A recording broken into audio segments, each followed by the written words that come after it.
இன்னைக்குமே சூப்பரான lunch box ரெசிபியோட தான் வந்திருக்கேன். உருளைக்கிழங்கு சாதம், குடமிளகா பொடி மாஸ் எப்படி செய்யுதுன்னு பார்க்கலாமா?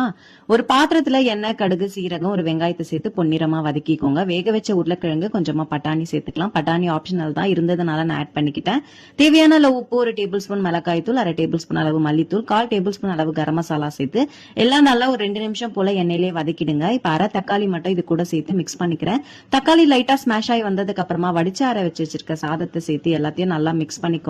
கேஸ் நல்லா லோ ஃபிளேம்லயே இருக்கட்டும். எல்லாம் நல்லா ஒண்ணு சேர்ந்து வந்ததுக்கு அப்புறம் இறக்குனீங்கன்னா உருளைக்கிழங்கு சாதம் ரெடி ஆயிடுச்சு.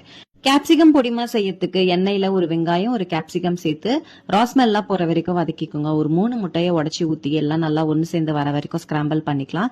இப்ப தேவையான அளவு உப்பு, நான் 1 டேபிள் ஸ்பூன் அளவு மிளகு சீரகம் பவுடர் பண்ணி வச்சிருக்கேன், அதையும் சேர்த்து நல்லா மிக்ஸ் பண்ணி இறக்குனீங்கன்னா கேப்சிகம் பொடி மாசம் ரெடி ஆயிடுச்சு. உருளைக்கிழங்கு சாதத்தோட இந்த கேப்சிகம் சூப்பரான காம்பினேஷனா இருக்கும். கண்டிப்பா ட்ரை பண்ணி பாருங்க.